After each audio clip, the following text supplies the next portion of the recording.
বেলাল, এটা কেমন জুলুম, কতদিন হলো তোমার কণ্ঠের আজান শুনি না। বেলাল রে, তোর কি মন চায় না আমি নবীর জিয়ারতে আসতে? বেলাল আয়, আমি নবীর জিয়ারতে আয় রে বেলাল আয়, কতদিন হলো তোমার কণ্ঠের আজান শুনি না। স্বপ্ন যখন নবীজি দেখাইছে, এ মুসলমান, হযরত বেলাল সুদূর সিরিয়ার দামেস্ক থেকে পাগলের মতো দৌড়াইলেন, পাগলের মতো ছুটে আসলেন। যখন মদিনাতে আসলেন তখন তাহাজ্জুদের সময় চলতেছিল।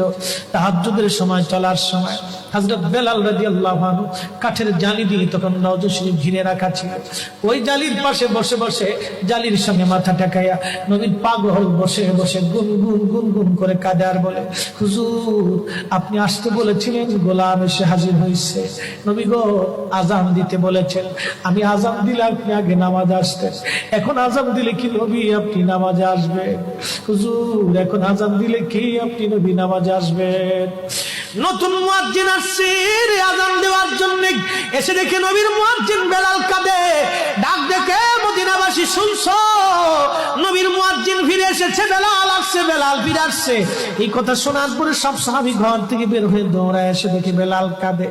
সাহাবীরা বলে, বেলাল আজান দাও, কতদিন হলো তোমার কণ্ঠের আজান শুনি না। বেলাল আজান দাও, কতদিন হলো আজান শুনি না রে বেলাল। বেলাল বলে, সাহাবীরা রে, আমি আজান দিলে কি নবী নামাজ আসবে বলো? সালমান ফারসি রাদিয়াল্লাহু আনহু ডাক দেখে, সাহাবীরা আমাদের কথাই বেলাল আজান দিবে না, তোমরা যাও দেখো হাসান আর হুসাইন দুইজন ঘরের মধ্যে আসেন। ইমাম হাসান হুসাইন রাদিয়াল্লাহু আনহুমা যদি বলে তাহলে বেলাল অবশ্যই আজান দিবে। সালমান ফারসির পরামর্শে সাহাবীরা দৌড়ায় গেলেন। বর্তমান 7 নম্বর গেট বাবুস সালাম বরাবর একটা মসজিদ আছে, মসজিদে আলী। এটাই ছিল হযরত ফাতেমা রাদিয়াল্লাহু আনহার বাড়ি। এই বাড়িতে দৌড়ে যাওয়ার পরে ইমাম হাসান হুসাইন রাদিয়াল্লাহু আনহুমা দুইজনকে নিয়ে আসা হলো। দুইজনকে নিয়ে আসার পরে হযরত ইমাম হাসানকে দেখতে আমার নবীর মতো দেখা যাইতো, চেহারাটা রাসূল করিমের চেহারার মতো ছিল। নাতি দৌহিত্র নানার চেহারা পেয়েছিলেন, ইমাম হুসাইন ও নানার সুরত পেয়েছিলেন। দুই ভাই নানার সুরত পেয়েছিলেন। হযরত বেলাল রওজা শরীফ থেকে উঠে হযরতে হাসানের বুকের মধ্যে মাথা ঠেকায় কাঁদতেছে, ইমাম হুসাইনের বুকের মধ্যে মাথা ঠেকায় কাঁদে। হযরত ইমাম হাসান ডাক দেখে, নানার মুয়াজ্জিন, কতদিন হলো তোমার কণ্ঠে আজান শুনি না।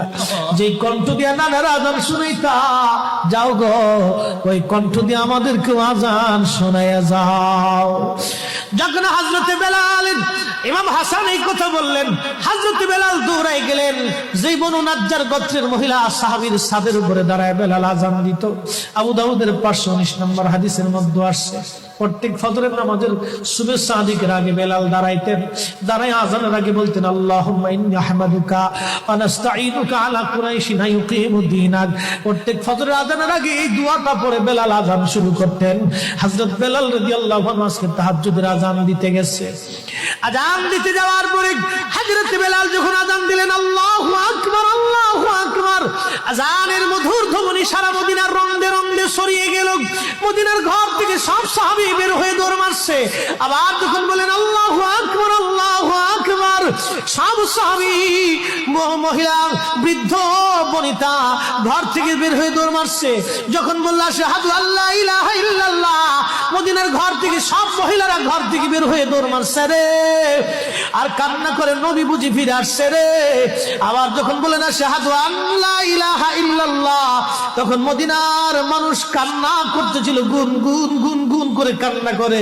মদিনার ভিতরে আওয়াজ বের হয়ে গেল, নবী বুঝি আসছে রে, নবী বুঝি ফিরে আসছে রে, নবী বুঝি ফিরে আসছে রে, নবী বুঝি আসছে। হযরত বেলাল যখন বলেন আশহাদু আন্না মুহাম্মাদুর রাসূলুল্লাহ, মদিনার মাটিগুলি থরথর থরথর করে কেঁপে উঠছে রে। মদিনার মানুষের কান্না বেড়ে গেল। হযরত বেলাল অজ্ঞান হয়ে জমিনের মধ্যে পড়ে গেলেন, তিনি বেহুশ। নবীর আশিক বেহুশ হয়ে গেলেন। বেলালের মতো আশিক যদি আমরা হইতাম, এ দুনিয়ায় নবীর দেখা পাইতাম, এ দুনিয়ায় নবীর দেখা পাইতাম।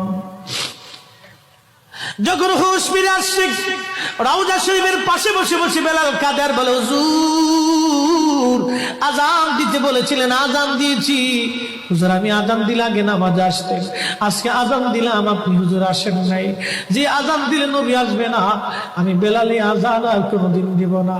হযরতে বেলাল কিছুদিন পরে কলিজা ফেটে নবীর বিরহ বেদনা সহ্য করতে না পেরে তিনি চলে গিয়েছিলেন পরপারে কলিজা